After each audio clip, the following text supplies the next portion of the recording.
Nobody saw this coming. Not the teams, not the veterans, not even the people inside NASCAR itself. Because right now, something is happening with Shane Van Gisbergen that is quietly rewriting what everyone thought they knew about this sport. And the scariest part? He's not even close to finished. Let's go back to before any of this. Because to understand what's happening right now, you have to understand who SVG actually was before he landed in America. 3 Supercars championships in Australia, countless wins, multiple victories at Bathurst, a win at the Bathurst 1-2 hour, a podium at Daytona. This wasn't some unknown talent coming in blind. This was a decorated, elite, battle-tested champion, and yet nobody was ready for what he did next. Chicago Street Course, SVG's very first NASCAR Cup Series start. No experience on the track, no data, no teammates who'd run it before, and he wins. Clean, dominant, something that hadn't happened on a first attempt since 1963. In a single afternoon, he went from "who is that?" to the most talked about name in all of motorsports. And that wasn't luck. That was a statement. Trackhouse saw exactly what that was. So in 2024, they put him in the Xfinity Series full-time. Not to collect trophies, to learn the discipline. New tracks, new rules, completely different rhythm. And still, SVG grabbed 3 wins. Finished 12th in the standings. Not bad for a guy rebuilding from scratch in a foreign racing culture. But then came the moment that changed the entire conversation. Ovals. Because when SVG stepped onto oval tracks at the Cup level in 2024, the results were brutal. 26th at Darlington. That was his best finish. Let that land for a second. His best oval result was 26th. And here's where most drivers would start protecting themselves. Start hedging, start blaming the car, the setup, the circumstances. SVG did the opposite. He came out and said it directly. This was one of the hardest challenges of his career. He admitted he wasn't trusting the banking, wasn't understanding how to attack corners flat out. His crew chief was still learning the Cup level alongside him. He put it all out in the open. No excuses. That's either incredibly brave or incredibly calculated. Maybe both.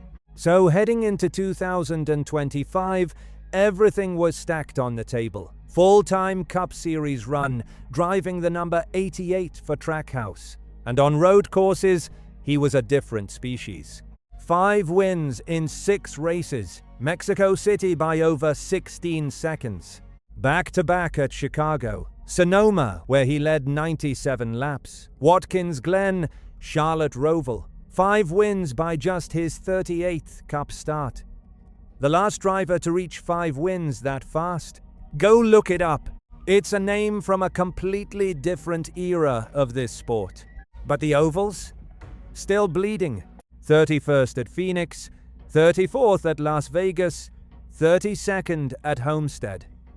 Week after week, the same story. At one point he dropped to 33rd in the standings. 33rd, and every single week it was new frustrations, new adjustments, and more of the same. The road courses were carrying him, the ovals were sinking him, and the question wasn't just whether he could figure it out anymore. It was whether the gap was even closable. Then something shifted. Late 2025, a top 10 at Kansas. Talladega, inside the top 15, 14th at Martinsville. Small numbers. But the direction changed. He still won Rookie of the Year, still made the playoffs. But underneath the headlines, something more important was happening. SVG was starting to get it. Not fully, but the wall was starting to crack.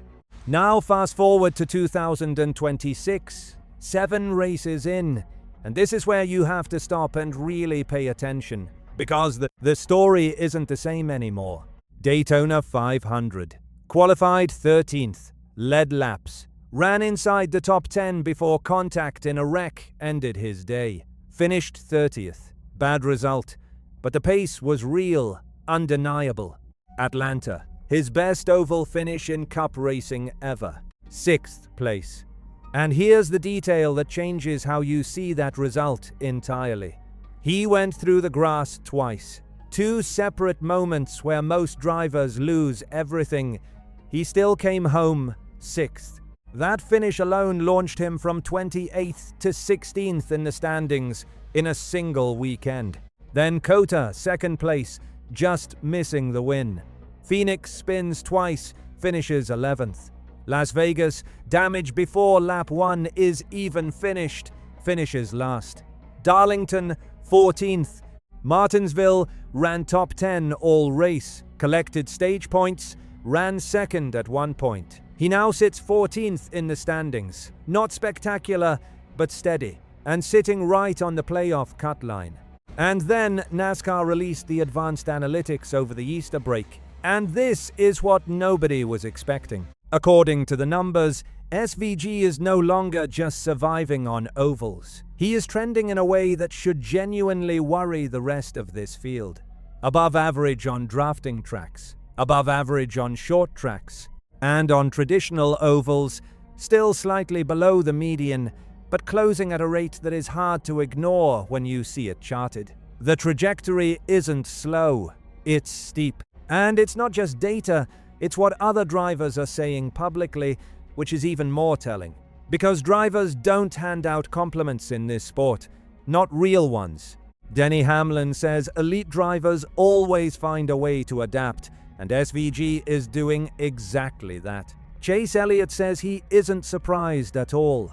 Christopher Bell goes further, says it won't be long before SVG is genuinely competitive everywhere. Even Joey Logano is giving credit. That's 4 drivers who compete directly against him, all saying the same thing. And inside Trackhouse, SVG is already outperforming his own teammate, quietly, consistently. And then Ross Chastain said something that tells you exactly where the paddock's head is at. He joked that when SVG finally wins on an oval, don't be shocked if rugby balls start flying into the stands. That's not just a funny line, that's a driver who believes it's already inevitable. But here's what actually makes SVG different from every other high-profile import this sport has seen. When he was asked point-blank about winning on an oval, he didn't take the bait. Didn't make a bold prediction. Didn't hype up the moment. He said something almost no active driver in a headline race would say. He's not there yet. He doesn't want a win handed to him by strategy. He doesn't want chaos to put him at the front. He wants to earn it the right way, or he doesn't want it at all. Think about how rare that is. Think about how many drivers in his position would be doing the exact opposite, talking about potential wins, building the narrative early. SVG is actively pumping the brakes on his own hype, and somehow that makes him more dangerous, not less. Because here's the piece that actually matters right now, heading into the rest of this season. NASCAR brought the chase format back in 2026. No safety net, no points cushion that saves you from a bad stretch. You perform, or you're done. Every single race carries real weight again. And SVG is sitting 14th, right in the middle of the cut line, at exactly the moment his oval results are turning a corner. If the progression holds, and the data says it should, then by the time the playoff window opens, you might not be looking at a road course specialist trying to survive the oval rounds anymore. You might be looking at a complete driver. And that completely changes the math for everyone around him in that standings fight. Think about what this story actually is underneath all the results and numbers. A world champion walks into NASCAR, gets humbled by an entire category of racing he's never done before, admits it openly, doesn't hide, then quietly, methodically, week by week, starts solving the problem. That's not a feel-good story, that's a threat developing in real time.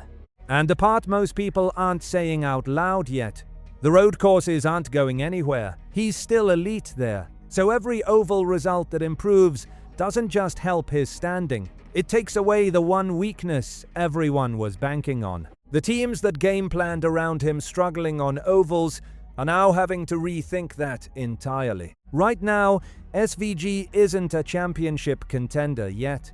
That's still a reach.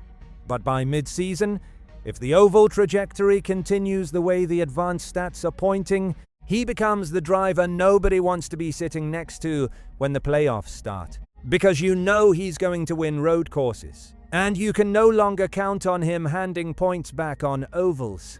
So here's the question I want to leave you with, and I genuinely want to know what you think. Do you believe SVG gets that first oval win in 2026?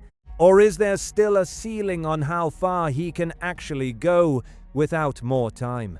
Because here's my honest take after watching every single race this season. I'm not saying it's happening this week, but I don't think it's far off either. The biggest signal isn't the finishes, it's the way he's getting them, recovering from spins and still finishing top 15, going through the grass twice and still coming home 6th, making adjustments mid-race that he couldn't make a year ago. That's not luck. That's a driver who stopped reacting and started anticipating. And once a driver at this level reaches that point, things don't move slowly anymore. So no, I'm not crowning SVG the 2026 champion, not yet. But if you're one of the title favorites in this field right now, and you haven't adjusted your approach to account for what he's becoming, that's a problem you haven't noticed yet. Because SVG isn't just figuring out ovals. He's becoming the kind of driver who changes how you have to race an entire season. And if you're watching this and you're new here, this channel is NASCAR Insider Hub. No filler, no recycled takes, no noise. Just the real breakdowns that actually tell you what's happening before everyone else catches on. Hit subscribe, because this SVG story, we are nowhere near the end of it.